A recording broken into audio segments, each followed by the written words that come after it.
Hello and welcome to the Commander's Quarters. I'm your host Mitch, glad to have you here. If this is your first time watching the show, let me give you a quick rundown on what we're all about. Here on the Commander's Quarters, we build fun and inexpensive focused commander decks. A focused commander deck is more tuned than a casual deck, but not quite to the level of a competitive or optimized deck. Our Commander's Quarters decks are built within a $25 budget, that's $25 for 100 cards. But before we get started on today's deck tech, why don't you go ahead and click that subscribe button down there to make sure that you stay up to date with the latest Commander's Quarters deck techs. Today's deck tech is a special one and a first for the Commander's Quarters. It is the very first patron selected deck tech. Once a month, patrons of the Commander's Quarters get to vote on a commander that they'd like to see in an upcoming show. And the commander that received the most votes on this very first patron selected deck tech was Muldrotha the Gravetide. Muldrotha is a 6/6 elemental avatar that costs 3 black, green, blue. It has, during each of your turns, you may play up to 1 permanent card for each permanent type from your graveyard. Muldrotha is an incredibly powerful commander and one whose ability we have never seen on a commander before. And with her ability, you can build around her in a variety of different ways. And this can be a problem for many people with Muldrotha. They try to do too many different things at once. And again, with our Commander's Quarters deck techs, we want them to be focused. So, we have one strategy and we stick to it. So our strategy for this deck is going to be to fill our graveyard with permanents and control the board while we're doing so. Muldrotha's ability allows us to continuously play permanents out of our graveyard, so we're going to be using those permanents to control the board for us. So how do we win with this deck? Well, we're going to outvalue our opponents, and then we're going to either lock them out or we're going to swing big and kill them. Muldrotha's ability provides us a ton of value, and as long as we can keep her on the battlefield, we should easily be able to outvalue our opponents throughout the game. Then once we're set up and our opponents' boards are decimated, it should be very easy for us to finish them off. As with all Commander's Quarters decks, I'm going to break this deck down into 10 different tactics that show you how the deck works and how you're going to win with it. Let's go on to tactic number 1, land on your feet. Since Muldrotha's ability allows us to play permanents out of our graveyard, we want every single one of our ramp spells to be permanent based. And it's even better when those permanents put themselves in the graveyard so that we can cast them again. Wayfarer's Bauble, Font of Fertility, and Diligent Farmhand each are going to cost us 1, and we can pay 2 in order to sacrifice them to go search our library for a basic land and put into play tapped. What's even better about these cards is that they are each different permanent types, one being an artifact, one an enchantment, and one a creature. It's important for us to have repeatable effects in this deck with different permanent types since we can cast multiple permanents then in a turn. Then there's Sakura Tribe Elder, who costs 2 and we can sacrifice for free to go search for that basic land and put into play tapped. Dawn Trader Elk is also going to cost 2, but we have to pay a green in order to sacrifice it to go search for that land. And then Colony Heart Expedition is an enchantment that costs 2 and has landfall. Whenever a land enters the battlefield under our control, we're going to put a quest counter on Colony Heart Expedition. Once there's 3 quest counters on it, we can sacrifice it to search our library for 2 basic lands and put them into play tapped. Next up is Fertilid, who comes into play with 2 +1/+1 counters on him, and we can pay 1 and a green to remove a +1/+1 counter and search our library for a basic land and put into play tapped. Then there's Burnished Heart, who we can sacrifice by paying 3 to search our library for 2 basic lands and put them into play tapped. When Yavimaya Granger comes into play, we get to search our library for a basic land and put into play tapped, and it also has an echo cost. Usually an echo cost would be a downside, but in this deck we're going to want it to hit the graveyard. Then there are a few creatures in this deck that won't hit the graveyard by themselves. Farhaven Elf is the exact same as Yavimaya Granger, but it does not have an echo cost. Then there's Wood Elves, which will let us search our library for a forest and put it into play untapped. When Elvish Rejuvenator enters the battlefield, we're going to look at the top 5 cards of our library, put a land card from among them onto the battlefield tapped, and they rest on the bottom of our library in a random order. And finally, there's Coiling Oracle. When it enters the battlefield, we're going to look at the top card of our library. If it's a land card, we put it onto the battlefield. If not, we're going to put it into our hand. With this deck, we can ramp very quickly, especially once we get Muldrotha in play and can recast some of these cards. A few lands at a time is great, but more is even better. Let's go into tactic number 2, A Wonderful World.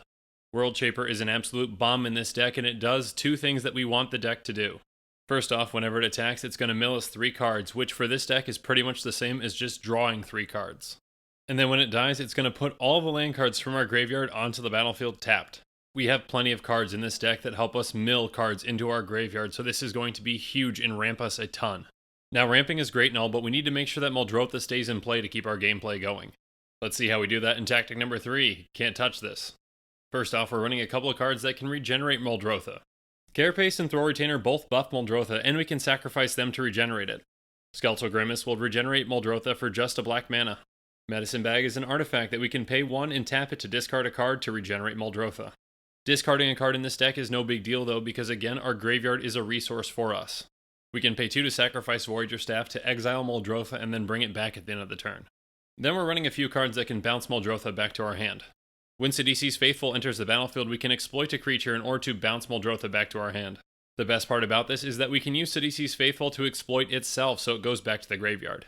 Seal of Removal is an enchantment that we can sacrifice to bounce Muldrotha back to our hand. And then there's Aether Spellbomb, which we can either pay a blue to sacrifice to return Muldrotha to our hand, or we can pay 1 to sacrifice it to draw a card. When Muldrotha dies with Demonic Vigor attached to it, Muldrotha will return back to our hand. And finally, there's No Rest for the Wicked, which is an enchantment that we can sacrifice to return to our hand all creatures that were put into our graveyard from play this turn. Muldrotha is a huge target, and everyone knows exactly how powerful it is. We need to keep Muldrotha alive as long as we can and do everything in our power to do so. Also, a quick note with these bounce spells. If we bounce Muldrotha back to our hand and then recast it, we can use its ability again to play a permanent of each type. With the amount of ramp that we have in our deck, it shouldn't be that hard for us to do this, and it can provide us with a huge amount of value. Alright though, now that we've talked about ramping and protecting Muldrotha, let's get on to what this deck does best: milling. It's time for tactic number 4, Yard Sale. With Muldrotha in play, milling is nearly as good as drawing for this deck, and it's much easier to mill a ton of cards at once than it is to draw a ton of cards at once. We're going to be running things like Perpetual Timepiece, which we can tap to put the top 2 cards of our library into our graveyard. And this is also a card that can help us save our graveyard if someone's trying to exile it. By paying 2, we can exile Perpetual Timepiece and shuffle any number of target cards from our graveyard back into our library. Then we're running Sultai Ascendancy, which is an enchantment that says, at the beginning of your upkeep, look at the top 2 cards of your library, put any number of them into your graveyard, and the rest back on top of your library in any order. Crawling Sensation won't give us that same option, but it will let us put the top 2 cards of our library into our graveyard, and whenever 1 or more land cards are put into our graveyard from anywhere for the first time each turn, we get to put a 1/1 green insect creature token onto the battlefield. The great part about this is that we are also running a ton of lands in our deck that sacrifice themselves, so we have plenty of opportunities to create those insects. Then we're running Nyx Weaver, which has at the beginning of your upkeep put the top 2 cards of your library into your graveyard, and we can pay 1 a black and a green to exile it and return target card from our graveyard back to our hand. So if we desperately need a card back into our hand, we can do that if we need to. And then there's Splinter Fright, which can be a huge threat for this deck. Splinter Fright has Trample, and its power and toughness are equal to the number of creature cards in our graveyard. On top of that, at the beginning of our upkeep, we're going to put the top 2 cards of our library into our graveyard. There are a ton of creature cards in this deck, and this card can get huge and become a huge threat for our opponents. And what's great about this deck is that even if they keep removing Splinter Fright, we can keep bringing him back from the graveyard. Then there's Stitcher Supplier, which when it comes into the battlefield or dies, we're going to put the top 3 cards of our library into our graveyard. Unfortunately, Stitcher Supplier doesn't have any way to make itself go into the graveyard, but we have plenty of ways in this deck to do that. And then there's Chronic Fluttering, which is an incredible mill card.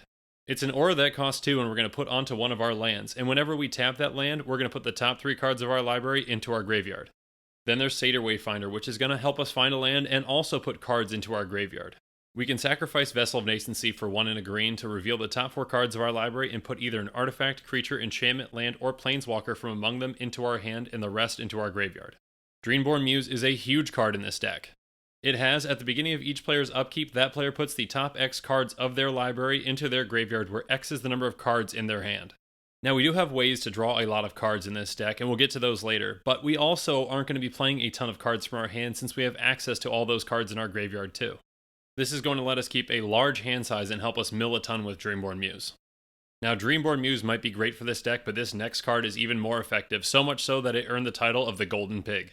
Myriad Phantasm is the Golden Pig of the deck, and for good reason. Myriad Phantasm is a 5/1 spirit with flying that costs 3 blue. It has pay 1 and a blue. Myriad Phantasm's owner shuffles it into their library. If that player does, they reveal cards from the top of that library until a card named Myriad Phantasm is revealed. The player puts that card onto the battlefield and all other cards revealed this way into their graveyard. This card is absolutely insane in this deck, and it is the quickest way to fill up your graveyard. The best part about its ability is that it is repeatable. We can keep paying 1 and a blue to mill more and more cards into our graveyard. Again, since our graveyard is a resource for us with this deck, Myriad Phantasm gives us a ton of options by milling more and more cards into our graveyard. Now, we do have to be careful with this card because we can mill ourselves out with Myriad Phantasm if we get unlucky and it's at the bottom of our graveyard. We can still prevent ourselves from milling out with Perpetual Timepiece, but it's still good to be careful while using this card. Regardless, this card is invaluable for this deck, and that's why it's earned the title of the Golden Pig. Milling's not the only way that we get ahead with this deck, though. Let's go on to tactic number 5, the Art of Drawing. Attunement is an enchantment that we can return to our hand in order to draw 3 cards and then choose and discard 4 cards. The best part about this is that one of those cards that we discard can be Attunement, and we can just keep recasting it from our graveyard. Then with Forgotten Creation in play, at the beginning of our upkeep, we can discard all the cards from our hand and then draw that many cards. Again, the graveyard is a huge resource for us and is basically an extension of our hand, so discarding those cards is no big deal at all. Then there's Secrets of the Dead, which is an enchantment that says, whenever you cast a spell from your graveyard, draw a card. We are going to be casting a ton of spells from our graveyard and we'll be drawing multiple cards per turn with this enchantment in play. Finally, we've got a huge value engine in Tatyova Benthic Druid. With Tatyova in play, whenever a land enters the battlefield under our control, we'll gain 1 life and draw a card. Again, with this deck, we're going to be ramping a ton and we'll draw a ton of cards and gain a lot of life off of Tatyova. So we've talked about digging through our deck with both milling and drawing, but what spells are we trying to get to? Let's go through some of them in tactic number 6, hit the sack. Now while we're doing all this milling and drawing and ramping, our opponents aren't just going to be sitting on their hands. And with this being a control deck, it's important that we control the board and that we stay alive. Flashback Marauder, Merciless Executioner, and Slum Reaper will each make everyone sacrifice a creature when they come into play. These are incredibly powerful cards in this deck since we can make them sacrifice themselves to their own effect. This means that we can keep recasting them every single turn, making everyone else sacrifice a creature. The Eldest Reborn is a saga, and when it comes into play, it's going to get that first lore counter and make each opponent sacrifice a creature or planeswalker. Once it gets its second lore counter, it's going to make everyone discard a card.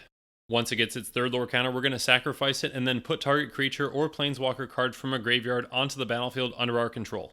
This card is huge since we can recast it after we've sacrificed it and we get a creature out of it. Then we're running Magus of the Abyss, which has at the beginning of each player's upkeep, destroy target non-artifact creature that player controls of his or her choice. It can't be regenerated.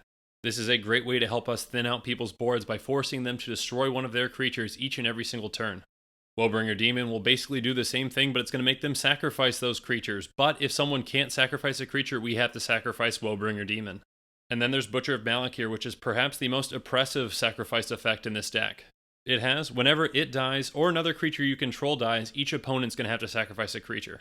We are running a ton of creatures in this deck that sacrifice themselves, and when that happens, each of our opponents are going to have to sacrifice a creature as well. With Butcher of Malakir on the battlefield, we can quickly clear out all of our opponents' boards. So sacrifice effects are great, but sometimes we need to get rid of something specific. Let's go into tactic number 7, Minor Disruption. Executioner's Capsule is an artifact that we can pay 1 in a black and tap and sacrifice it to destroy target non-black creature. Seal of Doom is an enchantment that we can also sacrifice to destroy target non-black creature, and it can't be regenerated. Then there's Caustic Caterpillar, which we can pay 1 in a green to sacrifice it to destroy target artifact or enchantment. And we can also sacrifice Seal of Primordium for free to do the exact same thing. Then there's Hesitation, which is an enchantment that says whenever a player casts a spell, sacrifice Hesitation and counter that spell. This card can be very oppressive, since we can just play it at the end of our turn so it won't counter any of our spells, and then it's going to counter the next spell that one of our opponents casts. With Muldrotha out, we can just keep getting this card back, countering more and more of our opponent's spells. Alright, so we've gone through some minor disruptions, but let's do something bigger. Time to go into tactic number 8, Mass Disruption. We've talked about ways of clearing out pieces of the board at a time, but let's just clear out the entire board at once.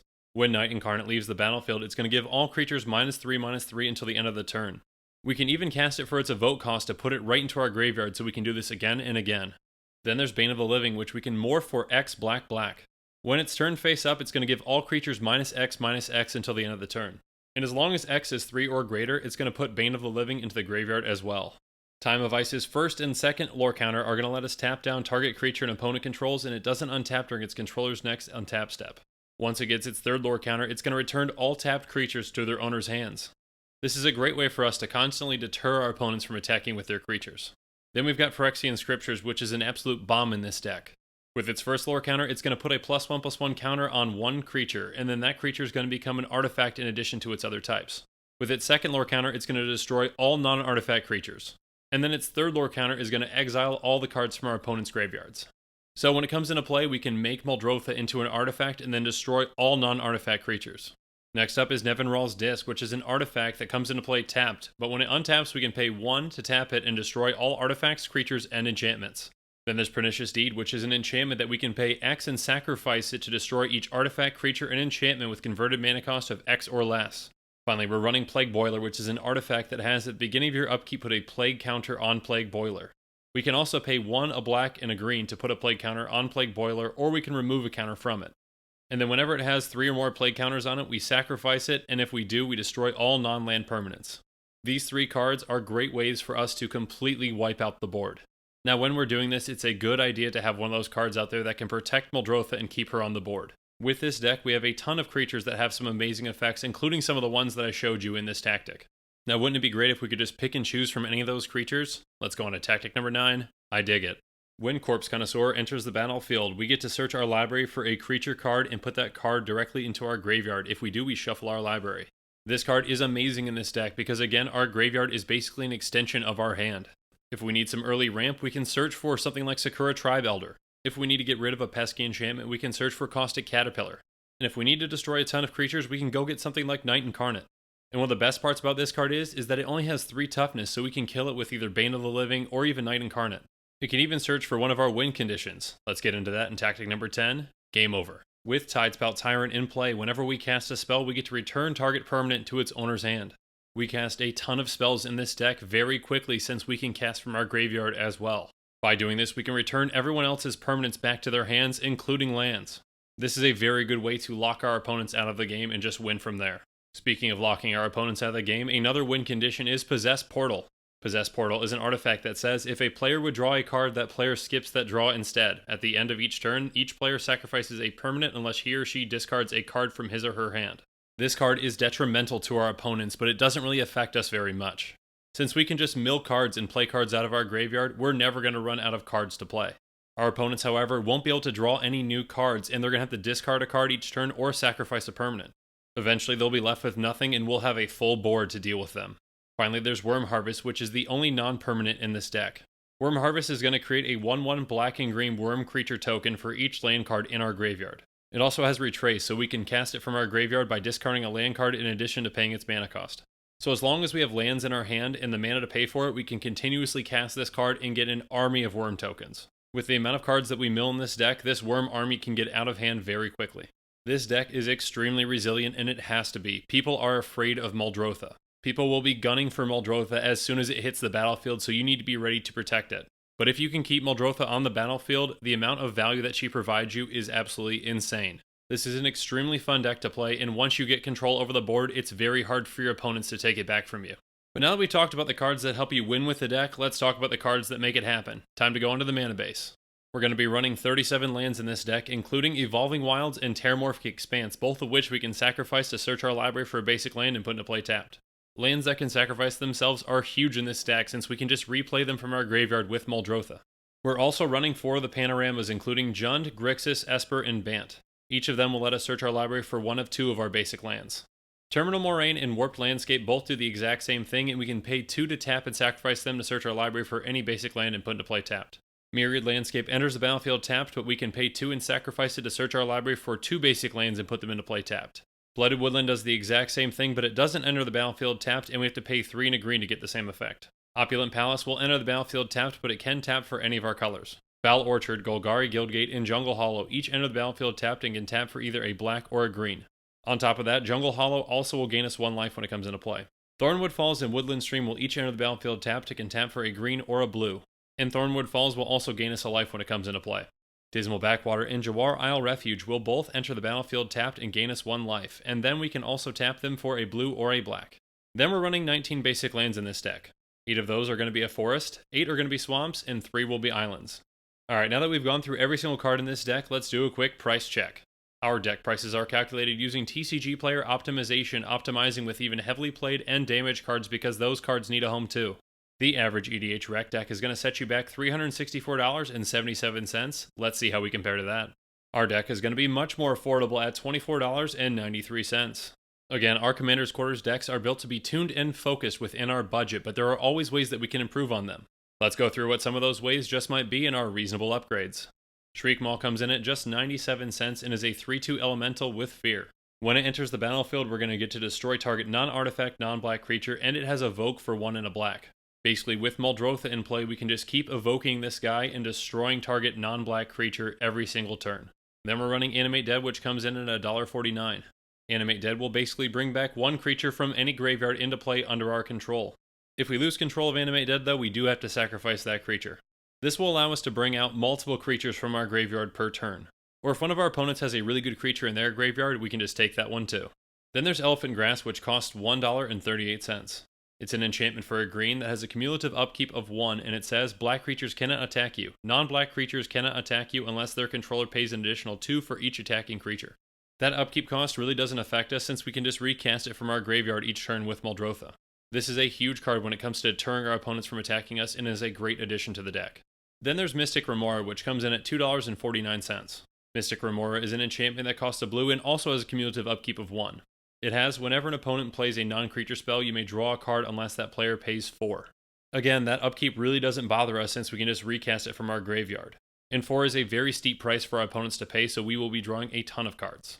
Next up is Kiora, Master of the Depths, coming in at $2.51. She does have multiple Planeswalker abilities, but the main one we care about is her -2. That one says, reveal the top 4 cards of your library. You may put a creature card and or land card from among them into your hand and the rest into your graveyard. Since she starts off at 4 loyalty, we can activate this twice before having to put her back into the graveyard. You may have noticed that we don't have any Planeswalkers in the deck. This is generally because it's hard to fit them into the budget, but it's important to get one into this deck if you can, since it is another permanent type that you can cast from your graveyard. Finally, we've got Mindslaver coming in at $3.99. This card is a fantastic win condition in this deck. It's a legendary artifact that costs 6, and we can pay 4 to tap and sacrifice it and gain control of target player's next turn. With Muldrotha in play, we can keep doing this over and over again, gaining control of one of our opponent's turns and using them to help kill our other opponents. Once there's only one opponent left, we just win the game. And with that, our show is coming to a close, but I really want to hear what you guys think about this deck, so why don't you comment below and let me know what you think. Also, make sure you follow us on both Twitter and Facebook so you can get some early hints on who the next commander just might be. And links to our Twitter and Facebook can be found in the description below. Also in the description below is a link to our Patreon page, and I just want to give a quick thank you to the patrons who have subscribed so far.